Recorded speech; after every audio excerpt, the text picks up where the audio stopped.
네, 안녕하세요.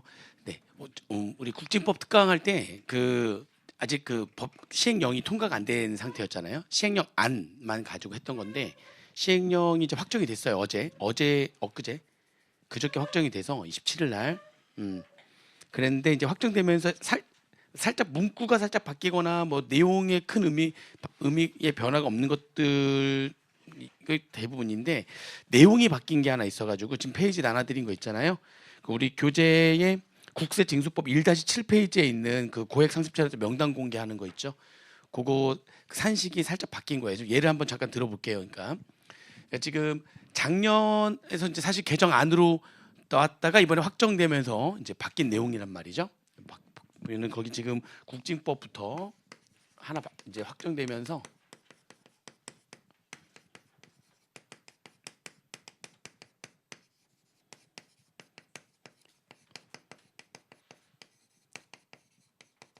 요쪽 파트에서 그죠? 체납액 납부 비율이 50% 이상이 되면 아무리 고액 상속 체납자를 할지라도 체납 발생일로부터 1년이 지난 국세 합계 금액이 2억 이상인 경우라 할지라도 그죠? 명단 공개하지 않겠다. 체납액 납부 비율이 50% 이상인 경우에. 그러니까 그러면서 이제 이게 이제 어떻게 했었냐면 작년 규정에는 이게 12월 31일이 되고 올해 26년도에 이제 명단을 공개하려 그래요. 이제 명단을 공개하려면 국세정보위원회의 심의를 거쳐야 된다. 그래서 국세정보위원회 이제 개최를 하기 전날까지 26년도에 이날이 국세정보위원회 이제 개최일에 개최일이 속하는 연도인지 26년도고 그 전날까지 여기 동그라미 쳐놨죠? 이날 빼니 전날까지 이날까지도 납부한 금액도 있을 수 있잖아요. 근데 이게 작년까지는 그 체납액 납부 비율을 올해 국세정보위원회 개최를 하는 연도에 직전 연도 기준으로 해가지고 2년 동안 이렇게 2년 동안 요날 현재 체납액 예를 들면 이날 현재 체납액이 현재 이제 2억인 거예요. 그렇죠? 고액 상습 체납자가 맞아요. 체납일로부터 1년 이상 지난 그리고 체납액 합계 금액이 2억 이상인 딱 2억인 거죠 지금 현재. 그러니까 지금 현재 고액 상속 체납자 맞단 말이죠. 근데 그동안 이게 요거에다가 그 직전 2년 동안 납부한 금액이 5천만 원밖에 안 된 거야. 이렇게 요 기간 이날 현재 체납 아직까지 안 낸 금액 2억 있고 요 2년 동안 납부한 금액이 색깔 좀 다르게 할까요? 납부한 금액을 5천만 원이라고 제가 가정을 할게요. 요때 요 기간 동안에 납부한 금액이 체납액 중에서 요 기간 동안에도 체납액이 있었을 거 아니에요. 근데 그 중에서 납부한 금액 이날 현재 체납액은 아닌 거죠. 그러니까 이 2년 동안 직전 2년 동안 체납액 중에서 납부한 금액이 예를 들어 5천만 원이다. 이렇게 그러면은 요 상태라면 작년 기준으로 했을 때는 지금 요 두 개 요걸 합한 금액을 하는 거죠. 2억 5천만 원 중에 작년 기준에는 납부한 금액이 5천만 원. 딱 요걸로만 했단 말이죠. 요 2년 것만 가지고. 이렇게. 그러면은 몇 퍼센트가 되는 거예요? 그러니까 20%니까 납부 비율이 50% 이상이 아니잖아요. 납부 비율 50% 이상이 아니니까는 명단 공개했단 말이죠. 얘네들은. 근데 얘가 요 사이에 납부할 수도 있잖아. 그러니까 12월 31일 시점으로는 지금 납부 비율이 20%밖에 안 되지만 요 사이에 지금 납부를 한 거예요. 그래서 지금 개정안으로 왔을 때 우리 교재는 지금 안으로 만들었었잖아요. 개정안으로 해가지고는 어떻게 됐냐면 요 사이에 납부한 금액까지 고려를 해가지고 납부 비율이 50% 이상이면은 아무리 고액 상속 체납자를 할지라도 명단 공개하지 않겠다. 그럼 얼마를 납부하면 되는 거냐? 50% 이상이 되면 되는 거니까. 해서 요때 납부한 금액 있잖아요. 요때 그 납부한 금액을 교재는 지금 아니잖아요. 그 안으로 보게 되면은 그 안은 이날 현재 체납액을 A라고 했고 지금 이게 A죠 A. 이날 현재 체납액 그죠? 그리고 B가 명단 공개를 속하는 연도의 전전년도 초일부터 공개를 속하는 연도의 전전년도 초일부터 국세정보위원회 개최일 전날까지. 그러니까 여기까지 납부한 금액이 아니라 여기까지 납부한 금액을 B로 한 거죠. 그러니까 지금 현재 요게 B가 된 거죠. 요게 B인 거죠 지금. 그쵸? 얘가 뭐고요? 얘가 A고. 그래서 지금 안으로 보면은 여기까지 고려해가지고 A 플러스 B분의 그러니까 요 안에서 여기까지 해서 체납액 중 납부한 금액이에요. 이날 현재 체납액은 얼마 있는데요, 지금? 2억. 있고 2억 있고 요때부터 요때까지 납부한 금액은 5천만 원. 그러니까 5천만 원 납부 사실은 그러니까 이때부터 이때까지 체납액은 굳이 얘기하면 2억 5천이었는데 그중에 이제 5천만 원 납부해 가지고 요날 현재 체납액이 이제 2억이 있는 거죠. 그죠? 근데 요날 현재 체납액은 2억인데 요 사이에 그중에서 또 1억 5천을 납부를 한 거예요. 요 B가 그러니까 얼마를 또 추가로 여기다가 이때 납부한 금액이 1억 5천이 더 있는 거죠. 요때 납부한 금액이 1억 5천 더 있는 거예요. 그럼 요때 납부한 금액이 1억 5천이 더 있다면은 B는 5천만 원에다가 1억 5천 하는 거니까 얘가 얼마 되는 거죠? 2억 되는 거잖아요, 이렇게. 그죠? 요 사이에 납부한 금액이 1억 5천만 원이 또 있는 거예요. 여기 2억 중에서 1억 5천이. 그러면은 지금 그 안에 의하면 이제 어떻게 됐냐면 2억 5천이었는데 A가 거기다가 다 하니까 얼마 되는 거죠? 2억 5천이었으니까 2억 5천 이렇게 얘까지 다 하면 얼마 되는 거예요? 2억을 더하는 건가요? 이렇게. 그리고 납부한 금액이 2억이 되는 그래도 안 되네. 그래도 50%가 안 되는데 50% 되게 하려면 얼마를 납부했어야 되는 거지? 2억 여기 1억 한 8천 할까? 그래도 안 되나요? 1억 8천? 2억을 다 납부해야 되나? 그건 말이 안 되는데. 그러니까 지금 이게 조금 2억 5천이 아니고 잘못했다. A가 얼마고요? 지금 A가 2억. A가 2억. 거기다 B가 지금 1억 5천 5천에서 B가 얼마고요? 2억. 그렇지. 2억 5천이 아니라 A가 지금 2억에 2억. 그리고 납부한 그 B가 찾아면 이게 50% 되는 거죠. 그렇죠. 이렇게 된 거죠. 그러니까 A가 2억에 B가 2억이니까 이렇게. 이게 지금 그러면은 이때 얼마를 내야지 뭐 50%가 되는 거예요. 지금 이 상태에서는 20%밖에 안 됐는데 그럼 무조건 명단 공개해야 되는 사람인 거죠. 이 사람은 작년 기준으로 했을 때는. 근데 올해 이제 개정안에 의하면 개정안은 요때 그럼 여기 2억 중에 얼마를 내면 1억 5천을 더 내기만 하면 그러면은 A가 2억에 B가 얘까지 해가지고 B가 2억에 그러니까 총 얼마? 4억분에 B가 2억이니까 A 플러스 B분의 B 해가지고 그럼 딱 50% 됐으니까 이제 명단 공개 이제 안 해도 되는 사람이 된 거잖아요. 근데 이번에 이거는 이제 개정안에 의하면 그렇게 됐었는데 이번에 확정된 거. 자, 확정된 거는 색깔 요걸로 한번 해볼게요. 확정된 거는 보니까 어떻게 되냐면 나눠드린 이걸 봐보세요. 이제 다 달라졌어요. 나눠진 거 보면은 어떻게 돼 있냐면은 A는 그대로 얘가 A 그대로 A는 그대로 A 그죠? 이건 A고 그 다음에 B를 보니까 B가 2년 동안 낸 거 얘가 B 얘를 바뀐 비율 얘를 B라고 했어. B 이렇게 B 그죠? 그리고 C가 이때부터 이때까지는 C 그래서 어떻게 했냐면 지금 여기 확정된 거는 얘를 이렇게 C로 한 거예요. A, B, C A, B, C 그래서 확정된 거에 의하면 어떻게 A 플러스 B분의 그쵸? B 플러스 C야. 자 그러면 분모는 그대로죠. 분모는 그대로 분모도 같아요. 분모가 작년에 똑같아요. 분모는 A가 얼마인데요 지금 2억 B는 얼마인데요? 5천만 2억 5천이지 2억 5천 그쵸? 여기 지금 R은 여기 납부한 것까지 해가지고 얘를 A로 했고 얘를 B로 했단 말이에요 지금 R은. 근데 그게 아니라 그냥 이번에 확정된 거는 분모를 작년이랑 똑같이 놓은 거죠. 분모는 똑같이 놓은 거예요. 그냥 무조건 분모는 전년도 2년 동안의 금액으로 본 거죠. 이날 현재 체납액과 이날까지 납부한 금액, 체납액도 납부한 금액, 그렇게 놓은 거고, 그죠? 그다음에 여기 위에 그러면 지금 B는 그대로 얼마인데요 지금? 그러면 잘 보세요.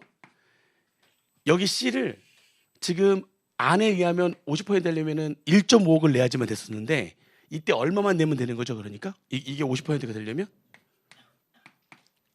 2.5분의 분자는 그럼 1.25가 되면 1.25가 되면 되는 거니까 그죠? 그럼 0.75억이죠. 지금 안에 의하면 이때 얼마를 내야 되는데요, 지금 요때 그쵸? 무슨 말인지 이해되세요? 근데 지금 확정된 거예요. 너무 심하다. 2억 중에 1억 5천이나 돼야 된다니까 이건 좀 너무 심하고 그냥 그 분모는 그대로 놓자는 거죠. 작년이랑 똑같이 놓고 분자에만 더해서 50%가 되게 하자는 거니까 훨씬 더 적은 금액만 내더라도 통과가 될 수 있게 해주는 거죠. 바뀐 거죠. 지금 바뀐 거예요. 지금 통과되면서 지금 무슨 말인지 이해되세요? 지금 보니까 분모를 아는 여기 1.5까지 포함해 가지고 지금 분모를 잡게 돼 있었는데 분모는 작년랑 똑같이 놓자는 거죠. 지금. 그리고 분자를 작년에는 무조건 전년도 직전년도 2년 동안의 납부액만 가지고 50% 이상을 따졌었는데 이번에 아니요, 요 사이에 내는 것까지도 고려해 가지고 50% 이상이 되게 하자라고 취지는 그랬었는데 아는 이때 낸 금액까지도 분모 분자에 다 포함시켰었는데, 그러니까 무슨 말인지 이해되시죠? 이때 낸 금액을 분모 분자에 다 포함시켰는데 지금 확정된 거에 의하면 분모는 작년이랑 똑같이 놓고 이때 낸 금액을 분자에만 집어넣겠다는 거예요. 그러면 50%가 더 쉽게 도달할 수 있겠죠. 얘보다 지금 개정안보다 확정된 게 더 쉽게 더 50%가 도달할 수 있게 되겠죠. 뭔 얘기인지 이해되세요? 그래서 바뀐 거예요. 지금 이게 확정되면서 나머지들은 바뀌었더라도 살짝 문구만 살짝 바뀌어가지고 그 뭐 크게 의미가 없어서 그냥 놔뒀는데 이거는 아예 그냥 내용 자체가 바뀐 거예요. 어떻게 보면. 그래서 요거 하나 저번에 우리 국세징수법 수업할 때에 얘기했던 내용 중에 이게 완전히 지금 요 숫자들 다 이해되세요? 이건 작년 규정 개정안에 의하면 50% 되려면 작년하고 똑같은 상태에서 50% 이상이 이때라도 내면 50% 이상 돼가지고 명당 공개 안 할게. 근데 이 안은 그 이때 낸 금액을 분자 분모에 다 포함시켜가지고 50% 이상이 되게 그렇게 하겠다는 게 아니었는데 확정되면서 분모는 작년에 똑같이 놔두고 분자만 이때 낸 금액을 분자에만 플러스 시키겠다 이런 얘기죠. 이해되시죠? 무슨 말인지? 그러면 개정안보다 확정된 내용이 50%에 달하게 더 쉽게 되겠다. 그죠? 그쵸? 보니까 1.5가 아니라 얼마만 내면 되니까 지금 여기 사례에서도 0.75억만 내면 되는 거니까 그래도 50%가 되는 거니까 그래서 그게 이번에 이렇게 확정된 거라서 그렇게 좀 보시면 되겠습니다. 국징법에서는 확정되면서 봐야 될 거 이거 하나. 나머지는 그냥 공부한 대로 그냥 하시면 됩니다.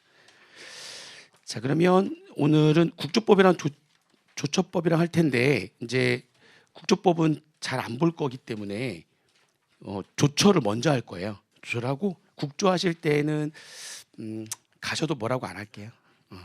국조 내용도 너무 어렵고 양도 너무 많고 그래가지고 찝어가지고 몇 개만 볼 건데 그러니까요. 찝은 게 그동안 잘 안 나와가지고 한동안은 정말 잘 나왔었는데 몇 년간은 최근 몇 년간에는 안 나오거나 찝은 데서 안 나오거나 나와도 뭐 하나 정도 나오거나 그래가지고 좀 적중률이 좀 떨어지고 있어요. 근데 좀 내용이 좀 많이 어려워져가지고 자 조처법부터 먼저 보겠습니다. 조처법 하고 그다음에 국조법 할 때는 저 혼자 찍어도 뭐 괜찮습니다. 다들 가실 거 같아서 미리 마음의 준비를 하려고요. 자 2-2페이지 보세요. 그 조처법 보겠습니다. 조처법은 우리 그 기타세법 파트의 2장으로 되어 있어요. 먼저 조세범 처벌법에 대한 얘기입니다. 조세범 처벌법과 처벌 절차법도 간단하게 나올 만한 내용이 좀 있어가지고 같이 좀 보려고 해요. 근데 거의 대부분 조세범 처벌법이 있고 조세범 처벌 절차법이 있고 그래요. 근데 조세범 처벌법에서 거의 대부분 출제가 되고요. 예전에는 조세범 처벌 절차법에서도 간혹 한 문제씩이 나온 때도 있어가지고 그 내용도 같이 집어넣은 겁니다. 일단 조세범 처벌법에서 성격을 보니까 세법을 위반한 자에 대한 형벌 등에 관한 사항을 규정해서 세법의 실효성을 높이고 국민의 건전한 납세 의식을 확립하기 위해서 규정한 법률이다. 그래서 이 조세범 처벌법에 별도로 규정한 사항에 대해서는 그 규정이 형법에 우선해서 적용한다. 그렇죠? 이런 것들 말문제로 나와요. 조세범 처벌법, 그러니까 조세범 관련해 가지고 어떻게 처벌하겠다라고 만든 이 법은 형법에 우선해서 적용한다. 그러면 여기에 규정이 돼 있지 않은 거는 조세범이긴 해. 조세범을 어떻게 처벌하겠다. 좀 이따 한번 얘기할 건데요. 근데 여기에 조세범 처벌법에 규정이 안 돼 있는 게 있어요. 그럼 걔는 뭐를 적용하는 게 맞아요? 형법을 적용하는 게 맞아요. 근데 이 조세범 처벌법에 별도로 규정한 사항이 있다면 형법이 아니라 요 조세범 처벌법을 우선해서 적용한다는 거고요. 조세범 처벌법에서 말하는 조세는 관세를 제외한 국세를 말하는 겁니다. 관세를 제외한 국세를 말한다. 네. 보시면 되고, 그 다음에 이제 조세 포탈범이라고 해가지고 조세 포탈범이 시험 문제 굉장히 많이 나옵니다. 조세범 중에서도 가장 악질인 범을 조세 포탈범이라고 해요.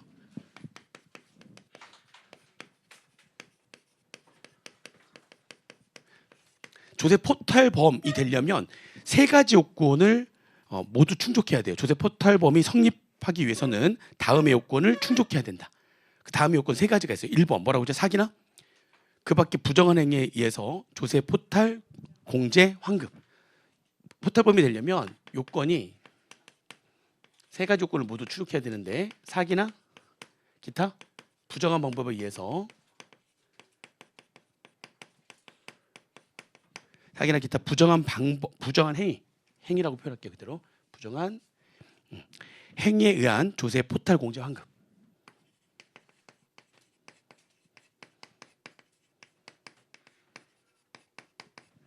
조세 포탈, 공제, 환급.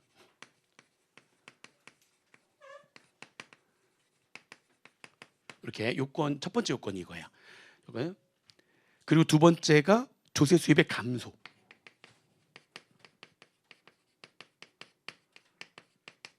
이런 행위로 인해 가지고 조세 수입이 감소가 돼야 돼요. 그러니까 이런 행위를 했다고 해서 무조건 조세 수입, 사기를 쳤다고 해가지고 무조건 조세 수입이 감소되지는 않을 수도 있죠. 부정한 행위를 인해 가지고 뭔가 잘못을 했는데 그 잘못을 했는데 세금은 줄이지 않을 수 있죠. 근데 조세 포탈범이 되려면 잘못을, 사기나 기타 부정한 방법 행위를 해가지고 그래서 뭔가 부당한 공제나 환급을 받아서 실제 조세 수입에 감소가 있어야지만 돼요. 그러니까 예를 들면 우리가 범죄자 같은 경우에도 미수에 그치는 경우도 있잖아요. 근데 이건 그게 아니라 거기 보면 그런 말 나와요. 실질범이다. 실제로 어떤 행위를 해가지고 그 결과가 발생까지 해야지만 된다. 이건 실질범이다. 실질범이기 때문에 조세 수입의 감소가 실제로 있어야지만 된다. 그래야지만 조세 포탈범이 되는 거다. 그리고 포탈세액이 확정이 돼야 돼요. 이 세 가지 요건을 모두 충족하면 조세 포탈범이 됩니다. 그러면 여기에서도 문제가 굉장히 많이 나와요. 여기서 문제는 첫 번째가 사기나 기타 부정한 행위에 해당하지 않는 거, 해당하는 거, 이게 시험 문제 되게 많이 나오거든요. 실제 문제에서. 근데 거기 보시면 A, B, C, D, E, F, G 해가지고 쭉 적혀 있죠. 그게 이제 암기를 하긴 해야 되는데 이제 어떤 느낌을 좀 보시면 되냐면, 예를 들면 무신고나 허위 신고 있죠. 그러니까 잘못 신고하는 거죠. 그러니까 누락 신고, 허위 신고, 무신고는 사기나 기타 부정한 행위가 아니에요. 아시겠죠? 그러니까 시험 문제에서 딱 봤을 때 많이들 헷갈려하는 게 신고를 안 했대. 또는 뭔가 신고해서 누락했대. 누락 신고했대. 또는 허위 신고를 했대. 그런 신고 자체가 잘못됐거나 하지 않은 거는 사기나 기타 부정한 행위라고 하지 않습니다. 사기나 기타 부정한 행위는 보니까 예중장부 작성을 한다든지 거짓 증빙 자체, 그러니까 신고가 누락된 게 아니라, 또는 허위 신고나 누락 신고가 아니라 증빙 자체가 거짓 증빙인 거예요. 또는 거짓 문서의 작성, 장부와 기록의 파기, 장부 파기, 재산의 은닉, 소득 수익 행위 거래 조작, 은폐, 그죠? 그다음에 2분도 고의로 쭉 나오는데 마지막 뭐죠? 고의로 장부를 작성하지 않거나 쭉 나오면서 뭐뭐뭐네 조작. F도 전사적 기업 자원 관리 설비의 조작, 전자생계한소의 조작, 그죠? 그밖에 위계라고 하는 게 이제 거짓으로 계책 꾸민다 뭐 이런 뜻이거든요. 거짓으로 계책을 꾸미는 것을 위계라 그래요. 그러니까 신고 자체를 누락했거나 신고 자체가 허위 신고된 건 중요한 게 아니라 증빙 자체가 거짓이거나, 그죠? 또는 장부를 이중 장부를 작성했거나 거짓 문서를 작성했거나 장부를 파기했거나 재산을 은닉했거나 조작했거나 은폐했거나 이런 것들이 사기나 기타 부정한 행위인 거예요. 아시겠죠? 그래서 이제 문제에서 다음 중 사기나 기타 부정한 행위에 해당하지 않는 거 해가지고 쭉 나왔을 때 무신고나 또는 누락신고나 허위신고, 걔네들은 여기에 해당되는 게 아니다. 아시겠죠? 많이 나옵니다. 그렇게 좀 보시면 되고요. 그래서 사기나 그 밖에 부정한 행위란 다음 중 어느 하나에 해당하는 행위로서 조세 부과와 징수를 불가능하게 하거나 현저히 곤란하게 하는 적극적 행위를 말한다. 아무튼 요거에 대한 내용 암기를 하면서 그런 무신고나 허위신고나 누락신고는 여기에 해당되는 게 아니다. 자, 그 다음에 조세 포탈 보면 아까도 얘기했지만 이게 아무튼 범죄자잖아요. 뭔가 범죄자인데 어떤 잘못을 지금 저질렀는데 그럼 우리가 어떤 범죄가 크게 둘로 나눠지는 거예요. 실질범과 형식범으로 나눠집니다. 그러니까 실질범이라고 하는 건 어떤 행위를 했고 그리고 그 일정한 결과가 발생까지 한 거예요. 그랬을 때 그거를 죄를 묻겠다는 거는 실질범이라고 하는 겁니다. 그런 범죄자를 실질범이라고 하는 거예요. 그러니까 살인죄, 실제로 살인을 했죠. 상해죄, 누구를 다치게 했죠. 그거는 실질범이 되는 거고요. 조세 포탈법은 실질범이기 때문에 실제로 이런 행위에 의해서 실제로 조세 수입의 감소가 있어야지만 돼요. 이런 행위를 했는데도 불구하고 조세 수입의 감소가 있지 않을 수도 있죠. 그러면 조세 포탈범이라고 하지 않아요. 아시겠죠? 조세 포탈범은 무슨 범이기 때문에 실질범이기 때문에 이런 행위로 인해서 실제 조세 수입의 감소가 있어야지만 됩니다. 아시겠죠? 그래야지만 된다. 그리고 실질범하고 상대적인 거를 우리가 형식범이라고 합니다. 형식범. 근데 얘는 실질범이다. 형식범은 그러니까 좀 예를 들면 어떤 행위를 했어. 잘못을 하긴 했는데 그게 어떤 결과가 발생하지 않는 것들이죠. 잘못을 했는데 그렇죠? 근데 뭔가 결과의 발생이 필요하지 않고 그 잘못한 것만으로도 그죠? 성립하는 범죄를 우리가 형식범이라고 한다. 그러니까 예를 들면은 주거 침입죄 뭐 이런 것들 있잖아요. 주거 침입죄, 주거에 침입했는데 실제로 해가지고 뭔가를 했냐 안 했냐 이게 뭔가 결과의 발생이 있는지 없는지 뭘 훔쳤는지 안 훔쳤는지 이걸 따지지 않고 주거 침입한 행위 자체만으로 너는 범죄야라고 하는 건 이제 형식범이라고 하는 거죠. 형식범이다. 근데 얘는 뭐다? 조세 포탈범 무슨 범이다? 실질범이기 때문에 실제 조세 수입에 감소가 있어야 된다. 그러면 여기서 또 나오는 문제는 뭐냐면은요. 그러면 이제 기수식이에요. 기수식이라고 하는 게 그러면 이 조세 수입의 감소가 언제 일어난 거냐? 언제 그러면은 범죄가 성립하는 거. 조세 수입의 감소가 있어야지만 범죄가 성립하는 거잖아요. 조세 포탈범은 실질범이기 때문에 실제 조세 수입의 감소가 있어야지만 범죄가 성립을 한단 말이에요. 조세 포탈범이라고 하는 범죄가 성립이 되는데 그 성립이 되는 그 시기를 뭐라고 한다고요? 그걸 기수식이라고 하는 거예요. 그래서 여기에서 연결돼서 나오는 거는 기수식입니다. 언제 그러면 조세 수입의 감소가 생긴 거냐? 언제 범죄가 성립하는 거냐? 기수식이가 이제 둘로 이렇게 나눠져가지고 기수식이 첫 번째가 뭐냐면 세금을 둘로 나눕니다. 납세 의무자의 신고에 의하여 부가 징수하는 조세. 그러니까 신고에 의해 가지고 확정되는 게 아니라 납세 의무자가 신고하면 그 자료를 가지고 과세관청에서 부과하는 세금. 그게 뭐죠? 상속세, 증여세, 종부세. 그 세 개는 그 종부세 같은 경우에도 정부 부과제도인데 선택에 의해 가지고 뭐 할 수 있는 거죠? 신고를 할 수가 있는 거잖아요. 상속세, 증여세도 정부 부과제도인데 걔네들은 상속 증여도 일단 협력 의무에 의해서 뭐 하라고 했죠? 신고를 먼저 하라고 했잖아요. 그래서 신고에 의해서 부가 징수하는 조세, 부가 징수하는 조세 세 가지를 말하는 겁니다. 상속세, 증여세, 종부세. 신고에 의해서 부가 징수하는 조세.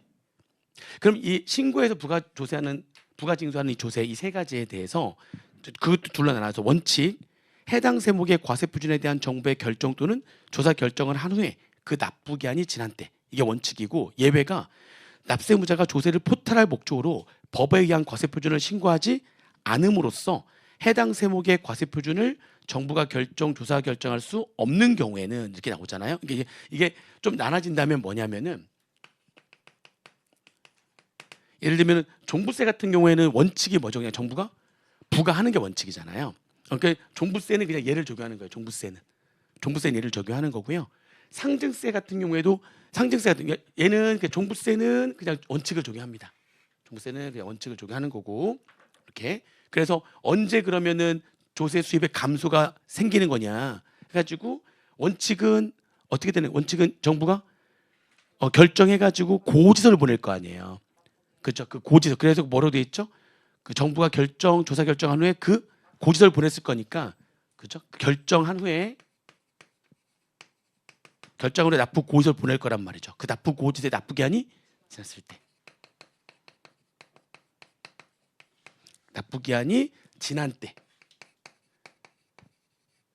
이때까지 내지 않으면 조세 감소가 생기는 거죠. 그러니까 이때 범죄가 성립하는 거예요. 규칙계가 일반적인 이때까지 이제 지금 계속 조세 포탈 세금을 냈어요, 안 냈어요? 안 냈는데 그럼 언제 그러면 조세 수입의 감소가 언제 있는 걸로 볼 거냐? 언제부터 범죄로 볼 거, 언제 범죄가 성립한 걸로 볼 거냐? 이때부터 범죄가 성립하는 걸로 본다 이런 얘기입니다. 그러면 이제 예외가 뭐냐면 그 예외는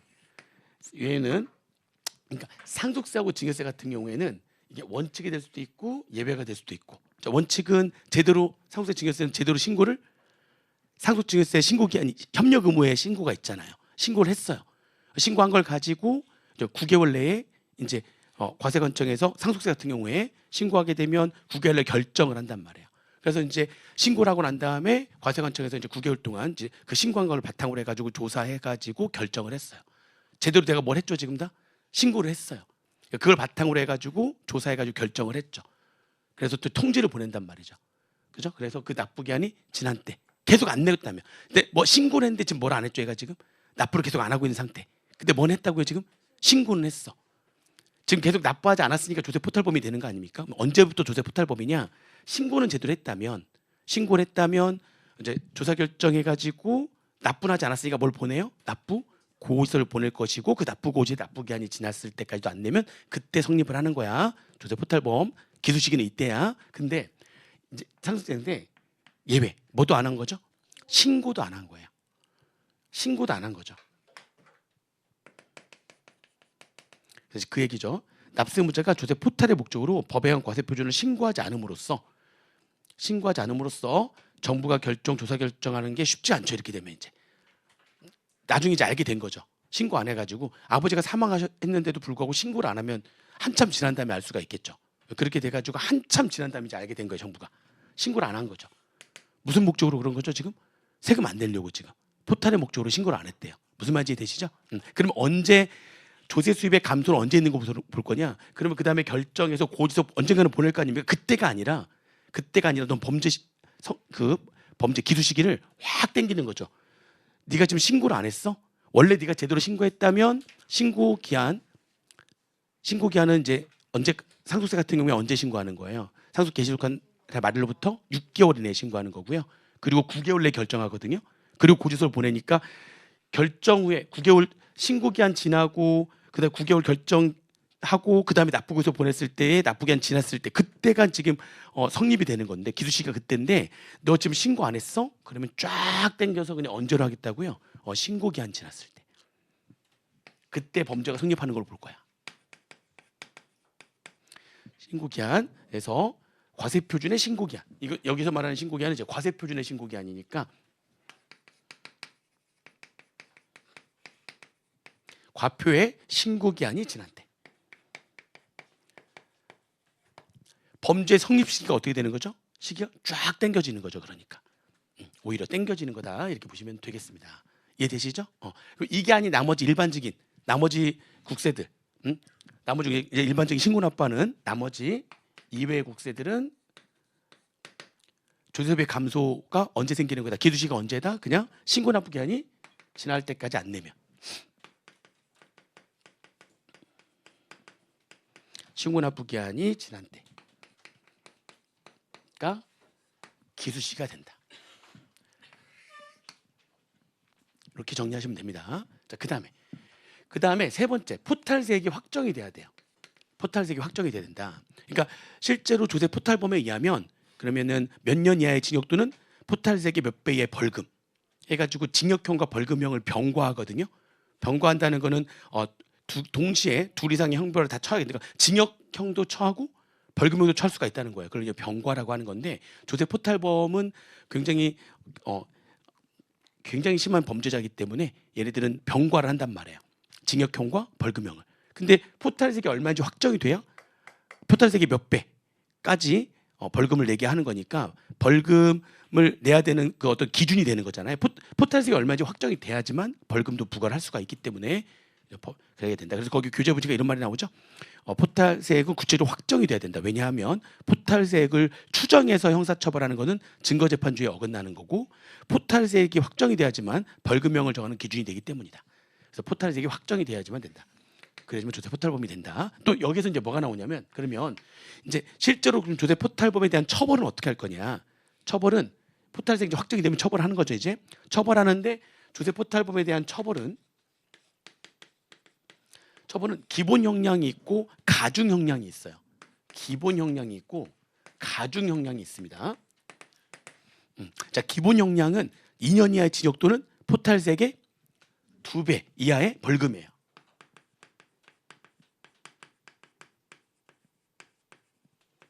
또는 포탈세액의 2배 이하의 벌금. 그리고 이 다 뭐가 된다고요? 병과예요. 병과될 수가 있어요. 얘와 이거 동시에 지금 형벌에 처할 수가 있다. 그리고 가중형량이 되는 거는 가중형량은 둘 중에 하나에 해당되면 가중형량으로 해요. 더 세게 처벌한다는 거죠. 그래서 그 밑에 보니까 다음에 어느 하나에 해당하는 경우는 가중형량을 적용한다. 그래서 그 표 바로 밑에 있죠. 조그만 글씨로 1번 포탈세액이 얼마 이상이고 3억 이상이고 엔드 포탈세액 등이 원래 신고납부세액의 몇 % 이상인 경우에 그렇죠. 두 가지가 동시에 충족되면 포탈세액이 3억 이상이고 포탈세액 자체가 원래 신고납부해야 될 세액의 30% 이상이면 가중형량이 적용되고요. 아니면 포탈세액 자체가 얼마 이상이면 5억 이상이기만 하면 퍼센테이지 안 따지고 포탈세액 자체가 5억 이상이야. 그럼 가중형량을 로 처벌할 거야. 걔는 몇 년 이하에 3년 이하의 징역 또는 포탈세액의 3배 이하의 벌금. 이렇게 된다. 그래서 언제 가중형량으로 처벌하느냐 해가지고 둘 중에 하나가 되면 가중형량으로 처벌한다. 그래서 실제 포탈세액이 확정됐을 때 어떻게 처벌하느냐 처벌 내용도 시험 문제에 좀 나옵니다. 그러면서 이렇게 나오죠. 이러한 조세 포탈범은 정상에 따라, 그러니까 정상이라고 하는 게 사정과 상황에 따라 줄여가지고 정상이라고 하는 거예요. 많이들 하는 거죠. 사정과 상황에 따라서 우리가 줄여서 그냥 뭐에 따라 법이 줄임말을 많이 써요. 정상에 따라 징역형과 벌금을 병과할 수 있다. 동시에 둘 이상의 형벌로 처할 수 있다. 뭐 이런 얘기죠. 병과할 수 있다. 보시면 되고요. 그리고 이제 그 밑에 니은하고 디귿도 말문제로 다 나옵니다. 말문제 나오는데 조세 포탈범이 포탈세액 등에 대해서 국기법에 따라 법정 신고 기한이 지난 후 2년 내에 수정 신고를 하거나 아니면 법정 신고 기한 지난 6개월 이내에 기한 후 신고를 하게 되면 형을 감경할 수 있다. 그 기간이 뭐랑 똑같죠? 보니까 국기법에서 공부했던 신고 불성실 가산세의 감면 기간 최대 감면 기간과 동일하죠. 수정 신고는 그러니까 1개월 내 수정 신고하면 90%, 3개월 내 75%, 6개월 내 50% 해가지고 쭉 가서 맨 끝이 1년 6개월 초가 2년 이내 10% 하는 거 있잖아요. 또 기한 후 신고도 1개월, 3개월, 6개월까지 하면은 50%, 30%, 20% 감면해 주잖아요. 신고 부선이 가산세를. 그 신고 부선이 가산세의 마지막 최대 기간하고 같아요. 수정 신고도 감면 기간 최대가 몇 년이죠? 2년. 그리고 기한 후 신고는 최대 감면 기간 몇 개월이죠? 무신고했지만 기한 경과 후 6개월 내 기한 후 신고를 하게 되면은 20% 감면되잖아요. 무신고 가산세가 그 감면 기간과 동일합니다. 국기법에서 공부했던 신고 불성실 가산세 감면 기간과 동일하다. 아시겠죠? 포탈범인데 이 요건을 모두 충분한 포탈범이긴 해요. 포탈범이야. 그런데 그 포탈세액을 신고를 하긴 했다는 거죠. 신고를 하긴 했는데 이제 잘못 신고했을 때는 수정신고 들어가는 거잖아요. 수정신고 몇 년 내? 2년 내 수정신고 하거나 또는 아예 신고를 안 했어요. 그럼 몇 개월 내? 6개월 내에 기한 후 신고하게 되면 처벌하긴 하지만 어떻게 한다고요? 형을 감경할 수 있다. 그건 또 상황에 따라 가지고 이제 감경을 하겠죠. 감경할 수 있다. 그리고 상습범은 형의 2분의 1을 가중한다. 여기에다가 2분의 1을 가중하는 거니까 이거에 50%를 더 얹은 거죠. 그러면 3년이 아니라 예를 들면은 최대는 몇 년까지 될 수 있는 거예요. 그렇죠. 그렇게 될 수가 있는 거죠. 2분의 1을 어떻게 하는 거냐? 2분의 1을 가중하는 거니까. 그죠? 이것도 3배가 아니라 2분의 1을 가중하는 거면 4.5배까지 가는 거죠. 그렇게 보시면 되겠습니다. 그렇게 보시면 되고요. 그다음에 그 조세범의 유형과 처벌이 나오는데 그래서 3조부터 해가지고 16조까지 쫙 나와요. 3조부터 16조까지 쫙 내용이 지금 나와 있는데 그게 좀 표로 지금 이렇게 만들어 놓은 거고 보시면 2-5페이지에서 2-8페이지까지 실제 조문을 다 집어넣어 놨어요. 실제 조문을 다 집어넣어 놨기 때문에 뭐 빼고 집어넣었냐면 3조가 조세 포탈범이거든요. 조세 포탈범은 지금 이게 좀 자세하게 지금 얘기를 하고 있기 때문에 조세 포탈범을 빼고 4조부터 해가지고는 2-5페이지에서 2-8페이지에 거쳐가지고 조문을 적어 놓은 거고요. 그리고 2-3페이지에서 2-4페이지는 조세 포탈본까지 포함해가지고 약식표로 만들어 놓은 거죠. 그러니까 표는 왔다 갔다 하면서 쭉 보시고, 그렇죠? 그리고 이제 어디 앉아가지고 볼 때는 그 조문 쫙 보시고.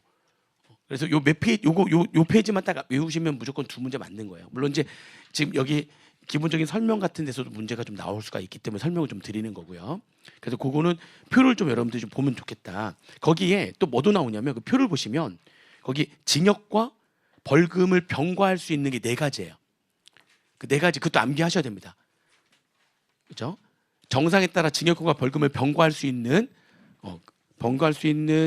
그런 범죄가 4가지다. 조세, 포탈범. 그다음에 넘겨보니까 또 뭐가 있죠? 10조에 세금계산서 발급 의무의 위반 중에서도 두 번째 거. 그 두 번째 거는 그게 거의 10조를 봐보시면은 10조가 지금 둘로 나눠져 있잖아요. 보니까 10조가 둘로 나눠져 있는데, 그죠? 그냥 그 위에 거는 쉽게 얘기하면 세금계산서를 또는 계산서를 발급을 안 했어. 또는 잘못 발급해, 거짓 발급했어. 합계표를 거짓으로 제출했어. 요거는 위에 거고 밑에 있는 거 더 잘못한 거예요. 밑에 있는 거 뭐 없이죠? 실제 거래가 없이. 실제 거래가 없이 세금계산서를 발급했어. 이건 가공의 세금계산서니까 더 잘못한 거죠. 근데 그 진짜 잘못한 밑에 거만 정상에 따라 징역형과 벌금형의 병과가 가능하다라고 하는 겁니다. 10조의 두 번째 것만 돼요. 그 다음에 15조와 16조. 15조, 16조는 전부 다 뭐와 관련된 거죠? 해외 금융 계좌와 관련된 겁니다.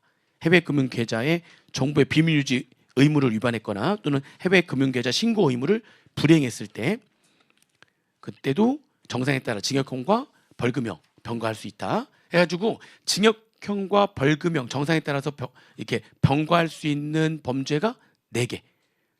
딱 오지선다니까 이것도 나오기 딱 좋겠다. 그 4개와 나머지 하나 딱 해가지고 틀린 문구로.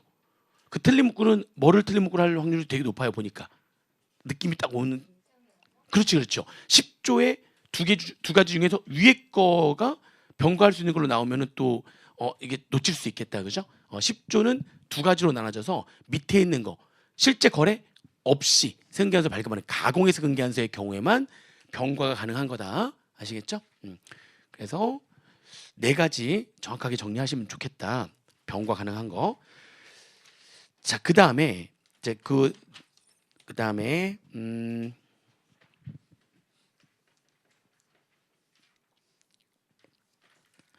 그다음에 2-5페이지 보시면 양벌 규정이라든지 형법 적용의 일부 배제라든지 고발, 공소시효 이런 거에 대한 얘기도 좀 정리를 한번 좀 해드릴게요. 이것도 조금 어렵게 나올 수가 있기 때문에 추가로 약간 거기도 지금 뭐 하나 빠진 게 있어가지고 여기까지도 얘기를 좀 해드릴 건데 먼저 양벌 규정입니다. 양벌 규정도 시험 문제 은근히 많이 남아요. 이게 뭐냐면 법인 그 법인은 뭘 포함한다? 국기법에 따른 법인으로 보는 단체, 그러니까 법인 또는 법인 단체 포함 그 법인의 대표자 또는 법인 또는 개인의 대리인. 여기서 말하는 개인은 개인 사업자를 말하는 거예요. 개인 사업, 법인 또는 개인의 대리인, 사용인, 급하게 종업원이 그 법인 또는 개인의 업무에 관하여 이 법에서 정하는 범칙행위 가로 쭉 넘어 이 범칙행위를 하면 그 범칙행위는 지금 해외 금융계좌 비밀 유지 규정 빼고 그 걔는 빼는 거예요. 지금 몇 조는 빼는 거죠. 그게 몇 조죠? 지금 그게 그 잘못이 15조. 15조 잘못은 빼고. 그러니까 지금 어떤 얘기냐면 이런 거예요. 지금 여기 법인이거나 또 이제 개인 사업자예요. 어떤 사업을 하고 있는 거죠. 법인 사업자나 개인 사업자. 그 개인 사업자의 종업원들이 지금 잘못을 한 거죠. 지금. 범죄는 실제로는 이 법인의 얘네들이 범죄를 저지르는 거죠. 그러면 사실 얘네들이 범죄를 저질렀을 때 이 법인이나 개인 사업자들은 이런 범죄를 저지르지 못하게 주의 의무를 했어요. 그런 말이 거기 나와요. 거기 무슨 말이 나오냐면은 상당한 주의와 감독을 게을리하지 아니한 경우에는 그렇지 않다. 그러니까 상당한 주의와 감독을 게을리하지 않았다면, 상당한 주의와 감독을 게을리하지 않았다면, 그러니까 상당한 주의와 감독을 게을리하지 않아야 된다는 거죠. 근데 지금 왜냐면 어차피 우리 직원들 교육을 시켜야 된다는 거예요. 그러니까 제대로 교육을 시켜야 되는데 얘가 잘못한 건 네가 교육을 안 시킨 거야. 그럼 잘못은 얘가 했으니까 얘 처벌할 거거든. 얘 처벌할 거야. 처벌하는데 누구도 처벌할 거야? 너도 처벌할 거야. 이렇게 된 거죠. 법인 개인사업도 너도 처벌. 이게 양벌 규정이에요. 당연히 누가 그 행위를 했는데요. 지금 얘네들이 행위를 했으니까 얘네들은 당연히 처벌 받아야 되는 거예요. 지금 얘네들은 당연히 처벌을 받아야 되는 거예요. 거래도 하지 않고 세무서 발급을 한 거예요. 얘가 종업원이 거래도 안 하고 거래도 없이 세무서 발급을 한 거예요. 그럼 당연히 잘못했으니까 A는 지금 처벌 받아야 되는 게 맞단 말이죠. 근데 누구도 당연히 처벌한다는 거예요. 그죠? 그 법인과 그 개인 사업자도 처벌하겠다는 겁니다. 종업원이 잘못했지만 너네들도 처벌할 거야. 그걸 우리가 무슨 규정이라고 한다고요? 그걸 양벌 규정이라고 하는 거예요. 아시겠죠? 근데 그 법인은 누구를 포함한다고요? 국기법에 따른 법인으로 보는 단체를 포함하는 거고요. 그죠? 이렇게 본다는 겁니다. 그러니까 정확히 표현하면은 그 법인이 아니라 그 법인의 개인 사업자와 법인의 누구죠? 대표자죠. 이렇게.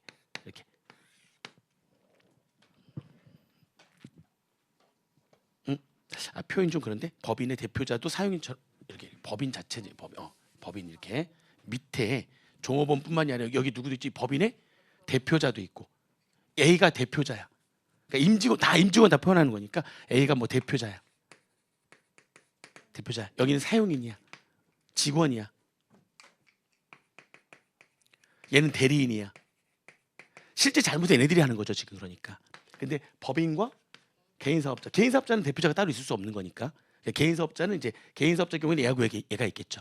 법인은 얘가 있는 거고. 아무튼 실제 잘못은 얘네들이 했는데 얘네들한테도 처벌하겠다는 게 양벌 규정이에요. 자, 그런데 아무리 양벌 규정인데도 불구하고 얘네들한테 처벌하지 않는 경우가 있어요. 얘네들이 뭐 했다면. 그렇죠. 그런 말 나오죠. 다만 법인 또는 개인이 그 위반 행위를 방지하기 위하여 해당 업무에 관하여 상당한 주의와 감독을 게을리하지 아니한 경우에는 그러면은 얘는 뭐하지 않겠다. 처벌하지 않겠다. 얘네들만 처벌하겠다. 이런 얘기죠. 그렇죠? 그래서 얘 무조건 양벌 규정이 다 적용되는 거는 아니다. 얘를 처벌할 때 얘도 처벌하겠다라고 하는 걸 우리가 뭐라고 하는데요? 이거를 우리가 양벌 규정이라고 한다. 근데 양벌 규정은 무조건 적용하는 것은 아니다. 얘가 이런 행위를 못하게, 그렇죠? 위반 행위를 방지하기 위해서 해당 업무에 관해서 상당한 주의와 감독을 게을리하지 않았다면 그럼 양벌 규정은 적용하지 않는다. 자, 그다음에 이제 여기 또 말문제로 나오는 게 뭐냐면 우리가 그럼 이 처벌의 내용을 보니까 징역도 있고 징역형도 있고 벌금형도 있잖아요. 그죠? 징역형도 있고 벌금형도 있는데 얘가 잘못하면 얘도 지금 똑같이 처벌하겠다는 거죠. 근데 이 처벌은 무조건 벌금형만 처벌해요. 얘네들은 무슨 형으로만 처벌한다고요? 벌금형으로. 양벌 규정이 적용될 때 얘네들이 잘못하면 얘가 상당한 주의 감독을 게을리했어. 그러니까 그렇게 상당한 주의를 하지 않은 거죠. 그럼 얘도 지금 처벌을 하는데 그때 처벌할 때는 무슨 형으로만 처벌한다고요? 벌금형으로만. 이런 것도 시험 문제 나옵니다. 벌금형만 적용해요. 양벌 규정 적용할 때는 얘네들은 뭐만 적용한다? 벌금형만 적용한다. 얘네들은 거기 내용에 따라서 징역형도 되고 벌금형도 되고 둘 다 될 수도 있고. 근데 얘는 뭐만 된다? 벌금형만 된다. 아시겠죠? 그렇게 그래서 이런 거 양벌 규정이라고 하고 무조건 되는 건 아니다. 그죠? 상당한 주의, 감독을 했다면 그걸 게을리하지 않았다면 그러면 처벌되지 않는다. 처벌된다 할지라도 무슨 형만으로 처벌한다? 벌금형만으로만 처벌한다. 뭐 이런 것들이 말문제로 나온다는 거예요.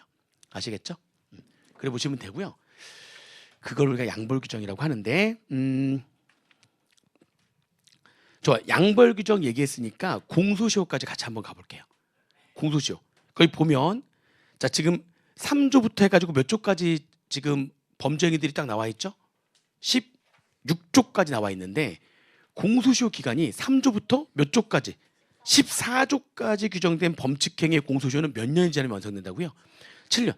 그러니까 공소시효가 지날 때까지 사건이 그게 종료가 되지 않으면 사건에 대한 판단 없이 그냥 사건을 종결시켜버리는 걸 공소시효라고 하는 거잖아요. 근데 그 공소시효가 몇 년이라고요? 7년이에요. 7년. 7년? 근데 몇 조 몇 조는 지금 안 나와 있지? 15억 16조는 안 나와 있죠. 그럼 아까 제가 잠깐 얘기했는데 이게 안 나와 있으면 얘네들 공소시효가 없다는 거예요? 그런 게 어디 있어? 공소시효가 없는 게 어디 있어? 공소시효는 무조건 있는데 근데 그게 어디에 지금 규정이 안 돼 있는 거죠? 조세범 처벌법에 규정이 안 돼 있는데 그럼 아까 제가 뭐라고 했어요? 이런 조세 처벌법에 규정이 안 돼 있으면은 그럼 뭐를 따르는 게 맞죠? 그렇죠. 형법을 보게 되면은 형법에서도 지금 이런 잘못들에 대한 내용들이 나와요. 형법에서도 얘네들에 대해서 어떻게 하겠다는 내용들이 형법도 있는데 근데 형법도 있고 여기도 있으면 뭘 따른다고요? 조세범 처벌법을 따른단 말이죠. 근데 지금 15조 16조에 대한 공소시효는 무슨 법에 지금 언급을 하고 있지 않아요? 조세범 조처법에서는 언급을 하고 있지 않아요. 그럼 걔는 뭘 따르는 게 맞죠? 형법을 따르는 게 맞고요. 형법에 따르면은 얘네들에 대한 공소시효는 5년이에요. 근데 이제 이게 시험 문제 나오진 않죠. 왜냐하면 시험 문제는 조처법이 나오니까. 근데 우리가 알긴 해야 되는 거예요.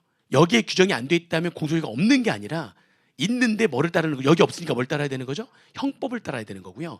형법에 따르면은 해외 금융계좌에 대한 잘못을 했을 때 둘 다 해외 금융계좌 관련된 잘못이잖아요. 그죠? 그거에 대해서 신고 의무를 불이행했거나 아니면 해외 금융계좌 정보의 비밀 유지 의무를 위반했거나 그죠? 얘네들에 대한 공소시효는 형법을 따르면 몇 년이 된다?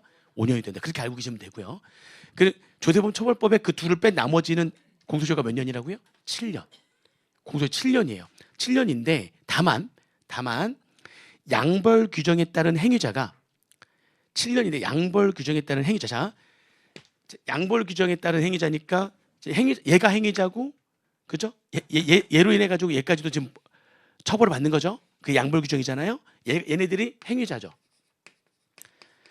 양벌 규정에 의한 그 행위자가 자 원래는 이 처벌이 원래는 지금 몇 년인데 공소시효가 7년. 근데 그 양벌 규정에 따른 행위자가 뭐라고 돼 있냐면 행위자가 특정 범죄 가중처벌 등에 관한 법률인데 거기 조항을 뺐는데 그 8조예요. 8조.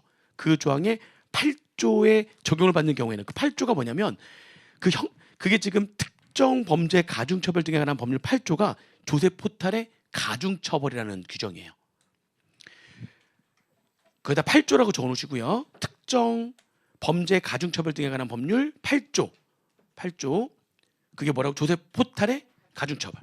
그러니까 얘네들이 그 특정 범죄 가중처벌 등에 관한 법률 8조에 적용을 받는데요. 그 8조에 적용을 받는 거는 어떤 경우냐면 조세 포탈의 가중처벌이라고 해가지고 그 포탈세액 자체가 너무 큰 거야. 포탈세액이 아까 우리 여기서 말하는 가중처벌할 때의 그 세액이 있었죠. 아까 얼마였었죠? 포탈세액 둘 중에 하나가 되면 되는 거였잖아요.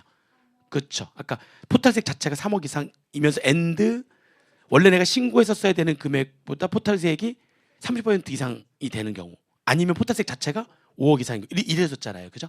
근데 여기 그 특정 범죄 가중처벌 등에 관한 법률 8조에서는 포탈세액이 연간 10억 이상이냐 아니면 연간 5억 이상 또는 10억 미만이냐 뭐 이런 식으로 이렇게 나눠져 있어요. 아니 뭐 거기까지는 굳이 안 알아도 되는데 이제 가중처벌 되는 거니까 원래 얘네들은 공소시효가 지금 몇 년인데요 지금 7년이라고 돼 있잖아요. 7년이라고 돼 있죠. 공소시효가 7년인데 그 가중처벌의 그 규정을 적용받으면은 얘가 뭔가 포탈세액이 너무 큰 거지. 5억에서 10억 사이냐 아니면 10억 넘어갔느냐 이렇게 10억 이상이냐 5억 이상 10억 미만이냐 아니면 10억 이상이냐 얘보다 또 어떻게 보면 더 센 거잖아요. 그러니까 그렇게 돼버리면은 그 아까 특정 범죄 가중처벌 등에 관한 법률에서 어떻게 하고 있냐면 아까 10억 이상이잖아요. 그러면 무기징역까지도 가능해요. 무기징역도 가능합니다. 또는 무기 또는 5년 이상의 징역 무기까지 가능해요. 그러니까 10억 이상이면 포탈세액이 그리고 포탈세액이 5억 이상 10억 미만이면은 그 법에 의하면 이 조세법 처벌법이 아닌 특정 범죄 가중처벌 등에 관한 법률 8조에 따르면 걔네들은 3년 이상의 유기징역 가능하다. 그러니까 여기랑 같네요. 여기도 지금 아까 5억 이상이면 여기 3년 한다고 그래. 그렇죠. 걔는 3년 이상의 유기징역. 얘는 3년 이상의 유기징역. 얘는 3년 이상 이하. 3자를 써 얘는 3년 이하고 여기서 여기서 가중처벌할 때 여기서 가중처벌은 조처법 안에서의 가중처벌은 금액 자체도 여기서 말하는 것보다 좀 낮았고요. 좀 작았고 3년 이하고. 그죠? 여기는 좀 더 세요. 특정 범죄 가중처벌 등에 관한 법률 8조는 좀 더 세다. 아시겠죠? 심지어는 뭐도 가능하다? 무기징역도 가능하다. 10억 이상이면 무기징역도 가능. 무기징역 또는 5년 이상의 징역이고요. 그리고 5억 이상 10억 미만이면은 그러면은 3년 이상의 징역을 살게 한다. 그리고 공소시효도요. 공소시효도 더 길어져요. 공소시효 자체도 이 행위자가 특정 범죄 가중처벌이라는 법률 그 법률의 8조에 해당되잖아요. 그러면 공소시효도 10년 또는 15년으로 확 늘어나요. 공소시효가 길어지면 길어질수록 좋아요, 안 좋아요? 안 좋죠. 요 기간 안에만 처벌하면 되는 거기 때문에 공소시효가 길어지게 되면은 더 범죄자 입장에서는 더 불리하게 되는 거죠. 그러니까 더 길어져요. 가중처벌이 되는 거니까 가중처벌도 되면서 공소시효도 더 길어지고 막 그래요. 이렇게 그러면 이제 자 행위자가 그렇게 되면 행위자가 그런 특정 범죄 가중처벌 법률에 따라서 이렇게 가중처벌이 되면 그럼 그랬을 때 너만 얘가 뭐가 될 때 얘가 그 법에 따라서 특정 범죄 가중처벌 등에 관한 특정 범죄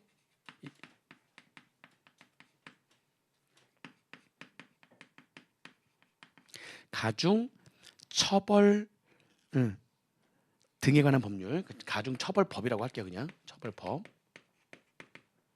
8조 얘가 적용돼 버리잖아. 행위자가 이게 적용됐을 때에 누구요? 그때 그 행위자의 법인은 이 법인에 대한 공소시효는 자 얘네들은 공소시효가 어떻게 돼 버린다고요? 10년 15년으로 공소시효도 늘어나거든요. 그때에 이 법인에 대한 공소시효는 몇 년으로 한다? 10년. 원래 양벌 규정에 의해 가지고 모든 조세범 처벌법에 의한 15조 마지막에 몇 조 빼고요. 15조, 16조를 뺀 나머지는 누가 처벌받든지 간에 공소시효가 몇 년인 게 원칙인데요. 7년. 그리고 15조, 16조는 조처법에서 언급을 하고 있지 않다. 그럼 형법 규정에 따라서 일반적인 공소시효는 몇 년을 적용한다? 걔는 5년을 적용한다.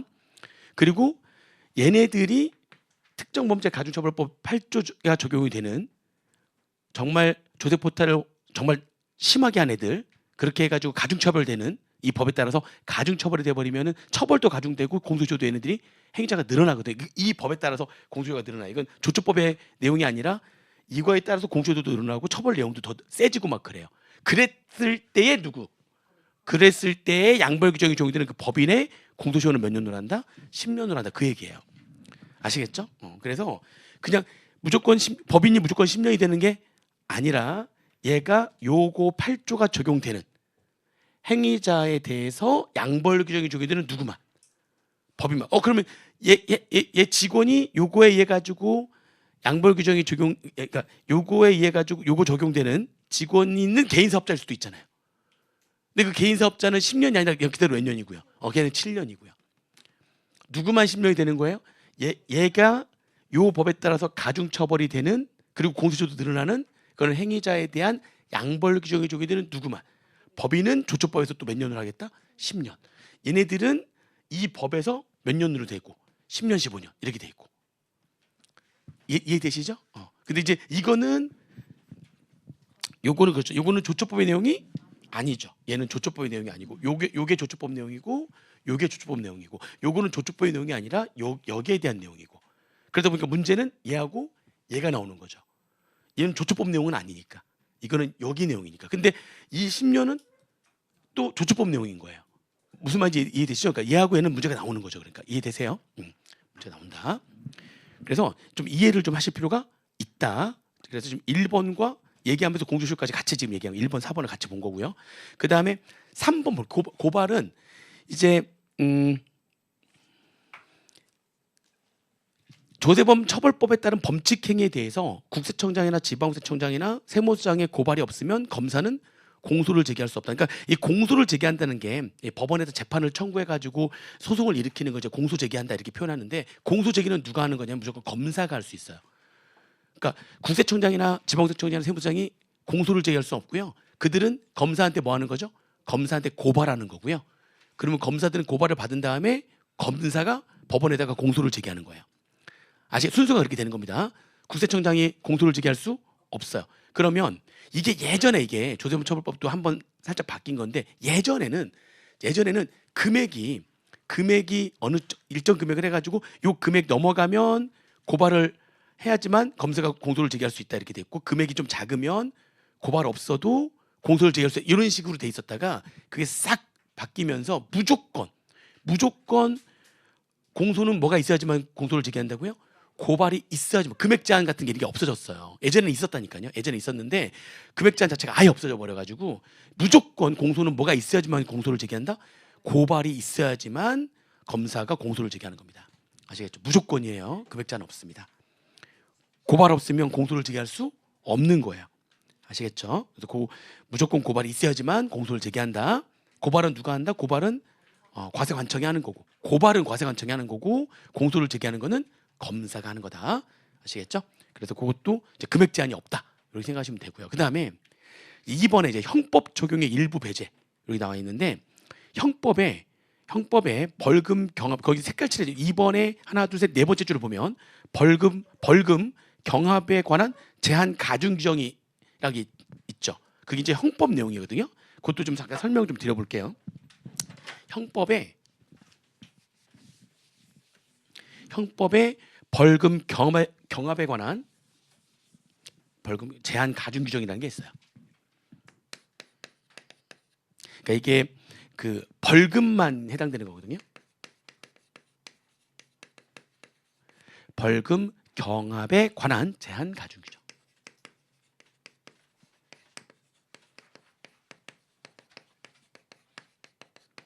요거는 어디에 있는 거라고요? 이거는 형법에 있는 거예요.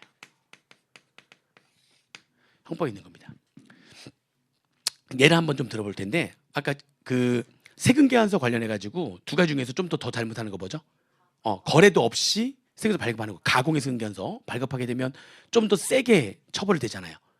그게 10조의 두 번째 거잖아요. 10조의 두 번째 거. 병과도 되고 처벌 내용도 좀 더 세요. 그렇죠? 더 셉니다. 근데 거기에 보니까 어떻게 되냐면 거래도 없이 세금서 발급을 하게 되면 3년 이하의 징역 그리고 공급가액 10%니까 결국 매출세액이죠. 매출세액의 3배. 매출세액이 세액의 3배인 거죠. 그러니까 그게 병과가 또 가능한 거고. 그러면 벌금만 얘기하는 거니까 벌금만 가지고 한번 얘기해 볼게요. 그럼 내가 지금 세금계산서에 관련된 죄는요. 세금계산서 하나당 죄 하나예요. 하나. 그러면 내가 지금 거래도 없이 1억짜리 세금계산서 발급을 한 거예요. 거래도 하지 않고 가공의 세금계산서 지금 가공의 세금계산서 1억짜리. 자 그럼 세액은 얼마가 되는 거고요? 1,000만 원. 그러면은 최대 몇 배까지 가는 거니까 3배. 그럼 최대 3배까지 가는 거니까 내가 지금 1억 가공의 세금계산서 1억짜리 발급을 했다면 그러면은 지금 벌금은 이거의 10%에 3배 하는 거니까 얼마 되는 거죠? 3,000만 원이 벌금이 되는 거죠. 그렇죠? 근데 형법에 벌금 경합에 관한 제한 가중 규정이라는 게 있어가지고 이게 뭐냐면 이게 한 사람이 두 가지 잘못을 동시에 한 거야. 두 가지 잘못을 동시에 한 거예요. 그럼 이것도 처벌하고 이것도 처벌해야 되는 거잖아요. 그럼 둘 중에 얘하고 얘 중에 좀 작은 게 있고 센 게 있을 거 아니에요. 그럼 이것도 벌금이고 이것도 두 가지 잘못을 했어. 두 가지가 둘 다 벌금형이 지금 처해져야 되는데 두 가지 잘못을 했는데 얘는 얘보다 얘가 더 센 거야 지금 벌금이. 그러면 원래 얘하고 그냥 합해야 되는데 이것도 잘못했고 이것도 잘못했으니까 합해가지고 너는 벌금 얼마 해야 된다 이렇게 해야 되는 건데 형법에서 야 동시에 두 가지 잘못을 했다면 그러면 센 거에 2분의 1을 더한 금액을 넘지 않게 해야 한다라는 규정이 있어요. 그게 벌금 경합에 관한 제한 가중 규정이에요. 동시에 두 가지 잘못을 했을 때에 그러면 센 거 있죠. 그 센 거에 2분의 1을 넘지 않게 벌금을 과하겠다. 벌금 처벌하겠다라고 하는 게 벌금 경합에 관한 제한 가중 규정이에요. 그러니까 얘가 가공의 세금계산서를 세금계산 하나당 하나의 잘못이거든요. 1억짜리를 발급하는 게 아니라 그럼 둘로 나눠버리는 거야. 하나는 4천만 원짜리 그러니까 이거를 두 개로 가공의 세금계산서를 똑같은 잘못을 했는데 4천만 원짜리와 6천만 원짜리로 이렇게 하는 거예요. 그러면 이거를 각각 만약에 벌금을 처한다면 그렇죠? 그러면은 각각 최대 이거의 10% 400만 원에 3배 하는 거니까 이건 얼마 되는 거고 1,200. 그죠? 이거는 600만 원에 10% 600만 원에 3배 하는 거니까 그렇죠. 그러니까 결국에는 그냥 합하면 한꺼번에 1억에 대해서 잘못해가지고 처벌하는 거랑 같아져야 되는 거잖아요. 근데 이 형법의 이 규정에 따르면 동시에 지금 1억짜리 한꺼번에 하지 않고 둘 나눠가지고 해버리면 그러면 이렇게 벌금이 1200, 1800으로 되는 게 아니라 이 규정 때문에 센 거에 얼마를 넘지 않는다고 두 개를 합한 거는 뭐를 넘지 않는다? 센 거에 2분의 1을 가산한 거. 그러니까 이거에 1.5를 한 걸 넘지 않게 하겠다. 그럼 1800에 1.5 하니까 얼마 되는 거죠? 2700이 돼버리는 거예요. 합하면 얼마를 지금 벌금형으로 지금 쳐야 되는데요. 지금 3천만 원을 벌금형에 쳐야 되는데 근데 이 규정 때문에 2,700만 원밖에 지금 못하게 되는 거죠. 무슨 법에 따르면? 형법에 따르면. 이게 형법에 뭐라고요? 벌금 경험에 관한 제한 가중 규정이라는 거예요. 그러면 지금 이렇게 해버리면은 얘 잔머리 쓰면은 벌금 좀 적게 낼 수도 있겠다 이렇게 그죠? 그래서 안 돼. 너 좀 심하게 잘못하는 것들은 심하게 잘못하는 거 지금 3조부터 16조까지 3조부터 16조까지 중에서 심하게 잘못하는 것들은 형법의 이 규정 적용하지 않을 거야. 이거를 뭐 하겠다? 적용하지 않겠다는 거는 이렇게 하겠다는 거예요. 이렇게 하더라도 이렇게 하겠다는 거예요. 그러니까 요거를 적용하지 않는 거니까 제한을 두지 않겠다는 거니까 네가 이렇게 나누더라도 그냥 합한 걸로 해버릴 거야. 벌금 얼마로 할 거야. 그러니까 이렇게 하든 똑같이 얼마로 할 거야. 3천만 원 할 거야. 이런 얘기죠. 요 규정을 적용하지 않겠다는 거니까. 이해되세요? 그러니까 이거는 좀 센 거. 이거를 적용하지 않겠다라고 하는 거를 조처법에서 지금 만들어 놓은 건데 조처법에 있는 모든 범죄 행위에 대해서 이 벌금 경험에 관한 제한 가중 규정을 적용하지 않는 게 아니라 그죠? 딱 열거 해놨어요. 몇 개만. 그것도 나오겠다. 그러니까 그죠? 좀 센 거. 그게 정확히 하면 3조부터 6조까지와 10조, 12조, 13조, 12, 13, 14조예요. 조처법에서 3조부터 몇 조까지요? 6조까지와 그 다음에 10조와 12조부터 14조까지예요. 근데 그래서 그 교재에 그 4조가 있고 4조에 2가 있거든요. 근데 4조에 2도 들어가는 거예요. 3조부터 6조까지 안에 4조에 2도 들어갈 거 아니에요. 근데 그 2-5페이지에 써놓은 거는 4조에 2가 빠져 있어서 거기 쭉 형법 적용 일부 배제에서 조세 포탈 등 3조, 면세위의 부정유통 4조, 그다음 가짜 석유 제품 제조 5조, 4조에 2가 거기 빠져 있잖아요. 5조, 6조, 10조, 12조, 13조, 14조 이렇게 들어있는데 거기에 모두 들어가야 되는 거죠. 그러니까 그게 4조에 2도 결국에는 면세유에 관계된 잘못이어가지고 4조 및 4조에 2 이렇게 그 가로 안에 면세유의 부정 유통 등 해가지고 거기 안에 4조하고 뭐 또 집어넣죠. 4조에 2 표에는 들어가 있어요. 제대로 표는 4조와 4조에 2도 다 뭐 벌금 경합 가중 제한 규정 적용을 배제한다에 들어가 있죠. 4조도 있고 4조에 2도 다 들어가 있죠. 이렇게, 법에서 이렇게 돼 있거든요. 3조에서 6조까지와 10조와 12조, 14조 이것도 암기를 해야 되는 거예요. 얘네들은 그러면 이게 적용되지 않고요. 얘가 아닌 나머지는 이게 적용이 된다는 겁니다. 얘네들만 적용이 안 되는 거예요. 그러니까 나머지는 이게 적용이 된다는 거예요. 응? 아시겠죠? 적용이 된다. 그렇게 보시면 되겠습니다.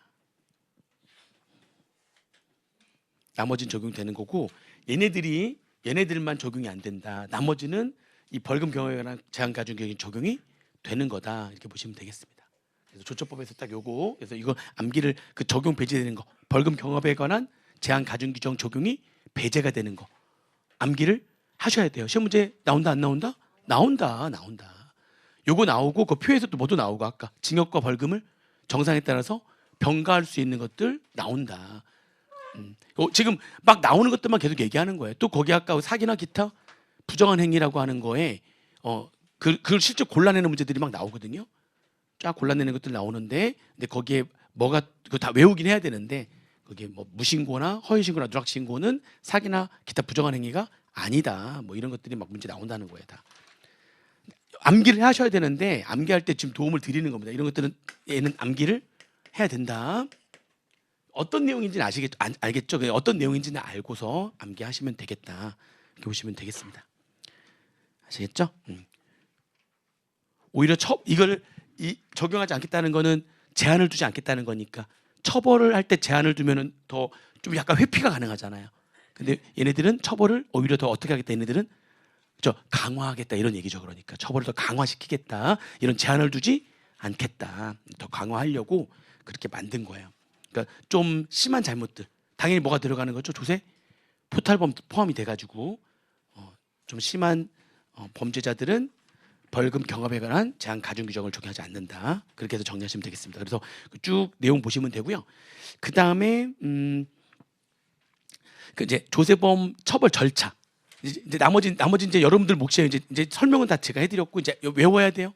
이 설명과 함께 나머지 여러분들 4페이지 정도는 달달 표도 암기하시고 아예 조문도 그냥 암기하세요. 아니 2문제를 주는데 무조건 암기하셔야죠. 그죠? 2문제 주니까 여기서 무조건 나오니까. 근데 이제 요즘 최근에는 잘 출제가 안 되고 있긴 한데 이건 이제 2절은 조세범 처벌 절차법에 대한 내용인데 이거 앞에까지는 지금까지는 처벌법에 대한 얘기고 처벌 절차법에 대한 얘기는 그래도 이제 간단하게 볼게요. 예전에는 여기서도 한 문제 나온 적이 있어가지고 볼 건데 이제 처벌 절차는 다음과 같이 이루어진다. 1번 조세 범칙 사건의 조사, 그죠? 2번째는 통고, 처분, 그다음에 고발하니까 그다음에 공소, 제기, 그다음에 재판. 그러니까 그 고발, 공소, 제기, 재판은 아까 얘기한 그 순서대로 가는 거죠. 고발이 있어야 공소 제기하고 그래야 좀 재판이 이루어지는 거니까 3, 4, 5번은 그냥 가는 거예요. 1번하고 2번만 알고 있으면 되는 거죠. 당연히 뭔가 잘못했으면은 조사를 해야 될 거 아니에요. 조세 범칙 사건을 조사하고, 그죠? 그다음에 2번째 뭐 한다고요? 뭔가 처분하는 거야. 그 통고 처분이 뭔지 좀 이따 알려드릴 거고요. 통고 처분하고, 그다음에 고발하고, 그죠? 공소 제기하고 재판의 순서로 이루어진다. 이렇게. 그래서 고발까지가 조세범 처벌 절차법에 대한 내용이고, 공소 제기하고 재판은 형사소송법에 대한 내용이고. 자, 그다음에 그러면 조세 범칙 사건을 조사하는 건 어디서 하는 거냐? 조세 범칙 조사위원회 에서 하는 건데요. 조세범칙조사위원회는 어디에 두고 있다고요? 세무서가 아니라 지방구세청에 두고 있습니다. 그래서 위원장은 당연히 누구예요? 지방구세청장이 위원장이 됩니다.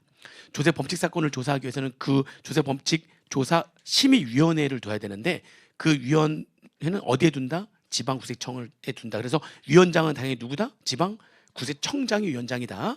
그 정도만 보시면 되고요. 그렇죠? 거기에서는 그런 조세범칙 사건들을 조사한다 뭐 이런 얘기예요. 그러니까. 조사에서 심의한다. 얘기했죠. 심의와 의결에 대한 차이에 대해서도 얘기했었죠. 여기서는 심도 있게 토의하는 거예요. 그러니까 그래서 심도 있게 토의하는 거다. 여기서는 그래서 거기 내용을 잠깐 보시면 조세 범칙 사건의 조사를 이제 하는데 조세 범칙 사건 조사의 이제 세 번째 칸에 조세 범칙 행위에 혐의가 있는 사건에 대해서 범칙 행위에 관한 증빙을 확보하여 범칙 사실의 유무 및 범칙 행위자를 확정하는 절차를 말하는데 이러한 조사 종료 후에 심증을 얻지 못한 거야. 심증을 얻지 못하면은 그러면은 무혐의 처리하죠. 혹시 압수했다면 압수한 물건들도 다 해제를 하고 돌려줘야 됩니다. 아시겠죠? 당연하죠. 조사를 했는데도 심증을 얻지 못했다면 무혐의 처리하는 거고 무혐의 처리하는 것도 조세 범칙 사건 조사의 처분 내용 중에 하나인 거예요. 조세 범칙 사건을 조사하게 되면 셋 중에 하나의 처분하는 거예요. 조세 범칙 사건 조사 후에 처분이 셋 중에 하나가 되는 거예요.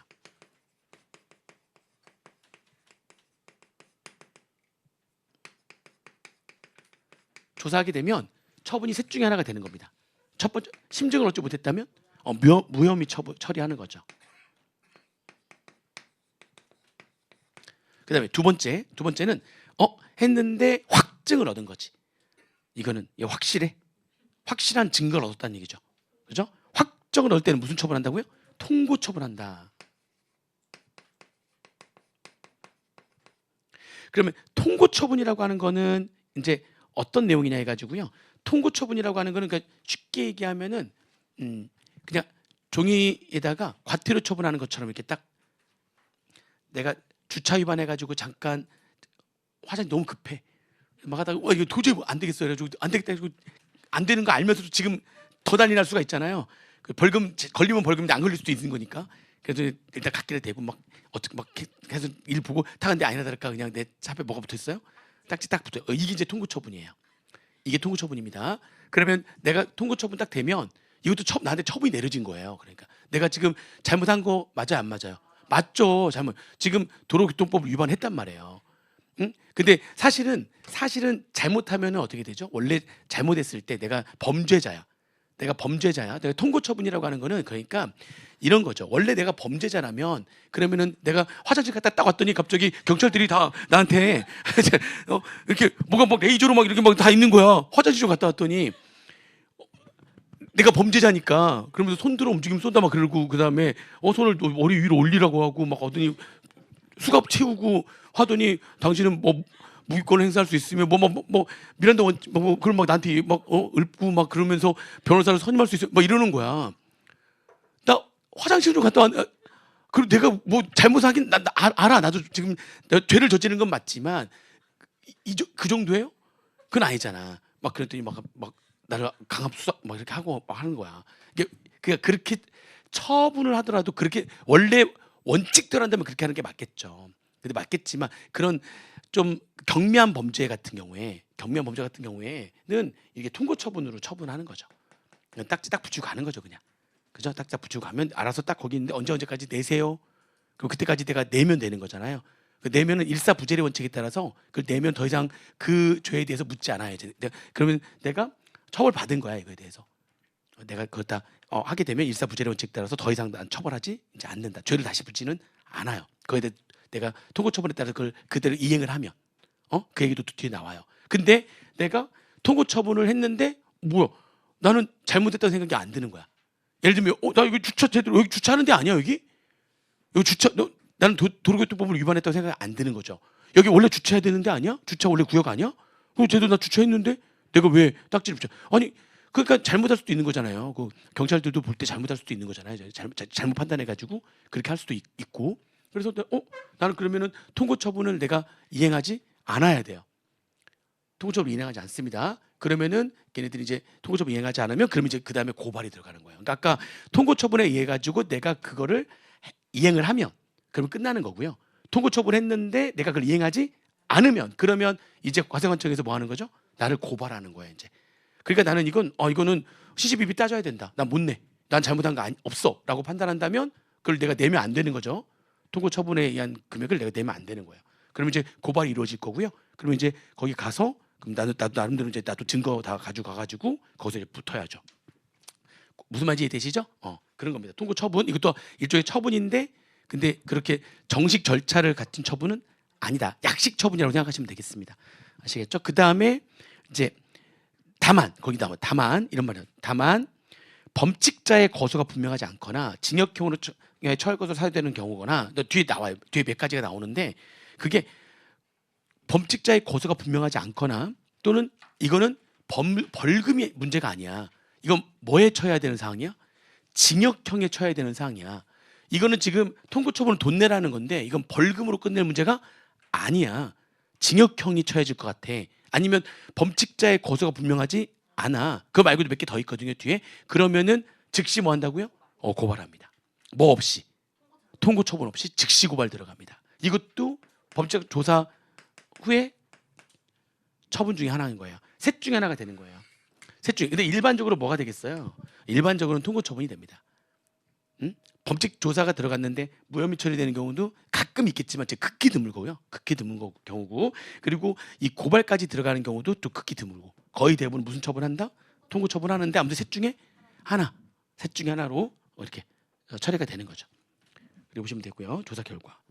그리고 뭐 이제 거기 밑에 보시면은 이제 신문 압수수색 뭐 이렇게 나오는데 신문 압수수색이 이렇게 나오는데 압수수색을 하려면 당연히 그 동그라미 2번에 두 번째 줄 관할 지방 법원 판사가 발부한 압수수색 영장이 있어야지만 된다. 그러나 다음에 어느 하나에 해당하는 경우에는 조세 범칙 행위의 혐의자 및 그의 대리인 등 대통령으로 정하는 자에게 그 사유를 알리고 뭐 없이 영장 없이 압수수색할 수도 있다. 원래는 영장이 있어야 되는데 영장 없이 압수수색할 수 있는 경우가 있다는 거죠. 대신에 알리긴 해야 돼요. 알리긴 해야 돼. 그 혐의자 및 그 또는 그 대리인한테 알리긴 해야 됩니다. 알리고 영장 없이 압수수색할 수가 있는데 그게 뭐냐면 조세 범칙 행위가 진행 중인 거예요. 지금 범칙 행위를 지금 하고 있는 중인 거예요. 그러면 영장 없이 바로 압수수색 할 수 있다는 거죠. 그죠? 그 다음에 니은이 좀 중요한데 일단 몇 년 이상의 형에 해당하는 범칙 행위죠. 3년 이상의 형에 해당하는 범칙 행위 혐의자가 도주를 하거나 증거 인멸의 우려가 있어서 압수수색 영장을 발부할 시간적 여유가 없을 때. 그러니까 이게 앞에 중요한 거는 그냥 혐의자가 도주하거나 증거 인멸의 우려가 있다 해서 무조건 영장 없이 압수수색할 수 있는 건 아니고요. 그 앞에 그게 어떤 형에 해당되는 범칙 행위여야지만 된다고요? 그렇죠. 그게 3년 이상의 형에 해당되는 범칙 행위여야지만 돼요. 그러면서 엔드 도주의 우려가 있거나 증거 인멸의 우려가 있어가지고 시간이 부족하다, 촉박하다라고 판단될 때는 영장 없이 압수수색할 수가 있는 겁니다. 그 앞에 있는 그 문구 있죠? 그 문구가 3년 전에 들어온 거예요. 그 전에는 그 문구가 없었어요. 3년 이상형에 해당되는 범칙행위 이런 말이 없었어요. 그냥 도주의 우려가 있거나 증거 인멸의 우려가 있어가지고 압수수색 영장 발부할 시간적 여유가 없을 때 그때는 그냥 영장 없이도 할 수 있다 뭐 이렇게 했는데 그 앞에 그 말이 들어간 거예요. 좀 더 구체화된 거죠. 좀 센 거여야지만 그게 된다. 센 거여야지만 영장 없이 가는 거다. 그러니까 아무리 도주의 우려가 있다 할지라도 센 거여야지만 된다. 최소 몇 년 이상은 돼야 된다. 3년 이상의 형에 달하는 범칙행위 자여야지만 된다. 아시겠죠? 그래도 그것 좀 아셔야 되고요. 그 다음에 이제 그렇게 영장 없이 압수수색을 했을 때는 몇 시간 내에 그래도 나중에라도 사후에 이제 받아야 되는 거죠. 영장 48시간 내에 영장 청구를 해야 되고요. 그리고 근데 영장을 발부 못 받았어. 그러면 압수한 물건 바로 즉시 돌려줘야 되고요. 그 다음에 이제 통고처분 나오잖아요. 조세 범칙행위의 확증을 얻었을 때 그 이유를 명시해서 벌금 상당액, 몰수 또는 몰주에 해당되는 물품, 추징금에 해당되는 금액의 납부를 통고하는 행위를 말한다. 그러니까 아까 그 과태료 처분처럼 이렇게 딱딱지 붙이는 걸 말하는 거예요. 그걸 통고처분이라고 하는 건데 이제 통고처분하는데 이제 통고처분은 내 이행은 다음과 같은 효력을 갖는다. 통고처분을 딱 하잖아요. 통고일부터 고발을 할 때까지 그 사이 기간 동안 공소시효가 이것도 이게 몇 년 한 3, 4년 됐는데 이게 통고처분하게 되면 공소시효가 우리 중단과 정지 아시죠? 중단과 정지는 내용 알잖아요. 우리 내용을 국회법에서 공부했던 내용이잖아요. 중단은 새롭게 다시 7년 시작되는 거죠. 정지는 예를 들어서 4년 지났어요. 잠깐 일정 기간 정지했다면 나머지 3년만 지나면 공소가 완성이 되는 거죠. 무슨 말인지 되시죠? 근데 이게 몇 년 전만 하더라도 통고 처분하게 되면 이거는 중단 사유였어요. 통고 처분도 실제로 그러니까 징수권을 행사하게 되면은 중단되잖아요. 이것도 마찬가지로 처분을 한 거니까 이거는 정지가 아니라 중단이었어요. 예전에는. 근데 이거를 정지로 바꿨어요. 통고 처분하는 그 통고일부터 고발할 때까지 기간 동안에 그 기간 동안에는 공소시효가 중단이 아니라 이제 뭐 된다고요? 정지된다. 한 3, 4년 전만 하더라도 통고 처분은 공소시효의 중단 사유였는데 이게 3, 4년 전에 개정되면서 이게 통고 처분이 공소시효의 무슨 사유로 바뀌었다? 정지 사유로 바뀌었다. 아시겠죠? 그리고 범칙자가 통고대로 이행을 하면 그러면은 다시 조세 범칙 조사를 받거나 처벌하지 않는다. 일사 부재리의 원칙이 효력이 발생을 한다. 그렇게 보시면 되고요. 그다음에 그 통고 처분은 범칙 조사를 마친 날로부터 10일 이내에 작성해서 통고해야 된다 이렇게 나와 있고요. 고발은 그냥 말 그대로 고발이 있어야지만 공소 제기가 가능하다. 그렇죠? 고발이 있어야지만 공소가 가능하다. 근데 이러한 고발은 밑에 보니까 통고 처분을 받은 자가 통고서를 송달받은 날로부터 며칠 이내에 15일 내에 이행을 하지 아니하면 고발하는 거예요. 통고 처분 받은 자가 15일 내에 이행을 안 하면 고발을 하는데 15일이 지났더라도 고발을 15일 지난 다음에 하는 거니까 15일 지났다고 바로 고발하는 건 아니거든요. 15일 지난 다음에 이제 고발하려고 하는데 그때 17일 됐을 때 아직 고발 안 했는데 그때 잽싸게 돈 낸 거야. 그러면 고발하지 않는다 뭐 그런 얘기고요. 근데 이제 그 뒤가 또한 다음에 어느 하나 1, 2, 3, 4번에 해당되면 통고 처분을 거치지 않고 즉시 고발한다. 아까 얘기했던 그 두 개가 다 들어가 있죠. 그죠? 3번 거소가 분명하지 않은 거죠. 그죠? 그 다음에 1번 정상에 따라 징역형에 처할 것이라고 판단될 때 그럼 통고 처분하지 않고 바로 고발합니다. 2번 통고대로 이행할 자금의 납부 능력이 없다라고 인정될 때 4번 도주하거나 증거에 인멸할 우려가 있을 때는 통고 처분 없이 바로 고발한다. 그래서 그 네 가지 되면 통고 처분 없이 바로 고발한다는 겁니다. 지금 이제 조세벌 처벌법하고 처벌 절차법에 대한 내용들을 한번 쭉 봤고요. 이제 암기해야 될 것들은 여러분들이 세부적인 사항들을 암기를 하셔야 되는데 이제 기본적인 내용 설명들을 좀 해드린 거예요. 그래도 용어가 좀 어렵기 때문에 이게 용어에 대한 설명들을 좀 해드린 거고, 그리고 어떤 문제들이 좀 나온다. 그리고 세부적으로 처벌의 내용들을 암기하셔야 돼요. 그러니까 아까 그 세부 내용 보면은 징역 몇 년을 한도로 몇 년 이내, 뭐 벌금도 얼마 이하 또는 몇 배 이하 뭐 이런 식으로 돼 있는 처벌의 내용 또 다 암기하셔야 되고, 그렇죠? 그다음에 그 징역과 벌금에 대한 병과 할 수 있는 규정들을 암기하셔야 되고, 벌금 경합 가중 제한 규정 적용 배제가 되는 것들도 암기하셔야 되고, 그리고 내용 설명했을 때 용어 정의나 개념들도 좀 알긴 아셔야 되는데, 다른 거에 비하면은 진짜 하루만 날 잡고 확실하게, 하루가 뭐예요? 그냥 한 시간만 막 처음에만 좀 시간 걸리지, 나중에는 진짜 그냥 왔다 갔다 하면서 금방금방 보니까 몇 번 볼 수 있거든요. 여기서 나오는 거 무조건 2개 맞아야 되는 거니까. 그래서 그 법률 규정이라든지 그거 다 따져 보시면서 공부를 좀 하시면 좋겠습니다. 네, 잠깐 쉬었다가 이제 가실 거지만 저는 국조법을 간단하게 좀 하겠습니다. 네, 잠깐 쉬었다가 하겠습니다.